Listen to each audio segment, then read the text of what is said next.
परदेस जो रब तोखे शल मुंहुं न ॾेखारे, मुंहिंजी दुआ अथई सची दिलि सां। परदेस जो रब शल तोखे मुंहुं न ॾेखारे, पंहिंजे शहर में हक़ हिलाल जी सचाई सां महिनत कंदे हक़ हिलाल जो ॻोल्हींदे, हेॾो तुंहिंजे साम्हूं परदेस जे लाइ को निकिरे, होॾो तूं पंहिंजी सचाई सां महिनत करणु लॻ।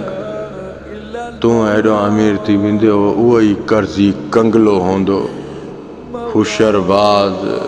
इहे परदेसी वीचारा बहरहाल अंदर जा त वॾा सटियल हूंदा आहिनि, फाटल हूंदा आहिनि, तकलीफ़ुनि खां गुज़रंदा आहिनि। हिक ॿिए सां उन्हनि जो कहिड़ो रवैयो हूंदो आहे उहा उन्हनि खे ख़बर आहे। कॾहिं छाते जहिड़ो कॾहिं छाते जहिड़ो, इहे परदेस में गॾु रहण वारनि में मसइला हूंदा ई हूंदा। बहरहाल मुंहिंजी हिन ॻाल्हि जो छा सबबु आहे? सबबु इहो आहे त रब तोखे जेकॾहिं काबो क़िबिलो घर में अता कयो अथई न, त इन्हनि खां दुआऊं वठि।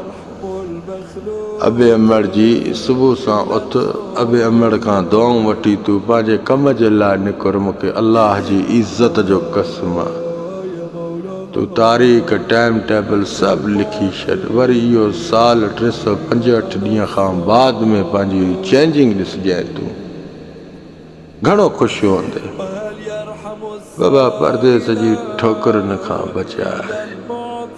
अलाए केतिरा किंजी रोडनि ते मुंडियूं लही वयूं, के वीचारा रोडनि ते हादसनि में मारिजी विया, के नांगनि जे डंग में मारिजी विया, के विशुनि जे डंगनि में, के कंहिंजे हथों मारिजी विया।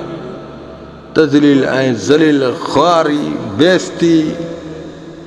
ख़ुदा जो कसम परदेस में जेको मरे थो न, मां थो चवां रोड ते ॿिली मरंदी आहे या कुतो मरंदो आहे, उनजी बि घणी इज़त हूंदी आहे। पर हिते अजनबी वीचारनि जी अहिड़े तरीक़े इज़त हूंदी आहे।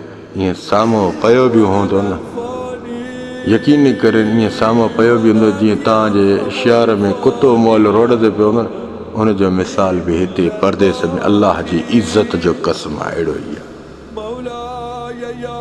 अहिड़ो ई आहे।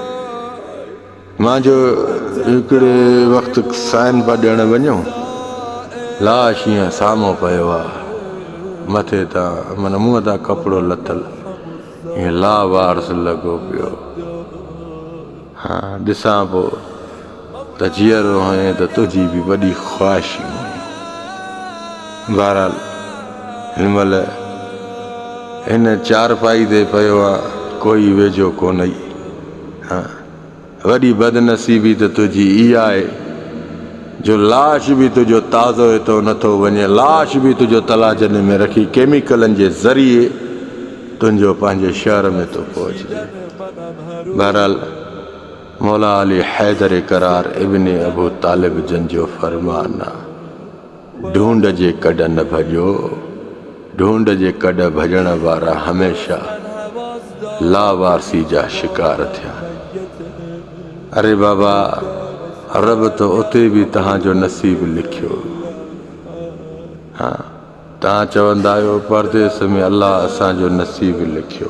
परदेस में नसीब इहो तूं अॻिते हलिजांइ, जॾहिं सभु शइ हथ मां हली वेंदई न, इन परदेस में खऊं खऊं कुराड़ो थी वेंदे, पोइ ॼण लाचार थी वेंदे, बेबस थी वेंदे, पोइ तोखे इहा मुंहिंजी ॻाल्हि यादि ईंदी त वाक़ई शेख ज़ुबैर रबुल अर्शिल अज़ीम परदेस में नसीब कंहिंजो बि न लिखियो। बाक़ी इहा ढूंढ हुई जेका असांखे मन विस विसा विझी बि कढी आई, पंहिंजे बचन खां तज़लील ऐं ज़लील, पंहिंजे अबे अमड़ खां, पंहिंजी ख़ुशियुनि खां।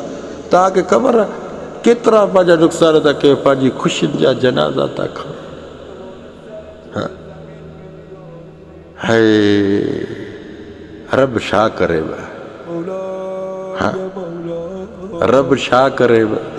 तव्हां पैसे खे चओ था नसीब, अरे तूं पंहिंजे घर में रुगो तस्बीह खणी रबुल अर्शिल अज़ीम जी इबादत कर। ख़ुदा जो कसम आहे रब तोखे पोइ बि खाराईंदो। नसीब चइबो आहे इनखे जंहिंजे कॾ तूं थो भॼे, इनखे नसीब चए। मां चयोमांइ तोखे हिनमहिल मुंहिंजी ॻाल्हि तोखे ॿुथ में पादरंदी, पर उमिरि खां टप उमिरि खां टप जॾहिं हर शइ हथनि मां हली वेंदी त पोइ चवंदे त वाक़ई रब नसीब परदेस में कोन लिखियो, पर इहा पंहिंजी हिकिड़ी माना बेहयाई हुई जेके ढूंढ जे कढ भॼासि।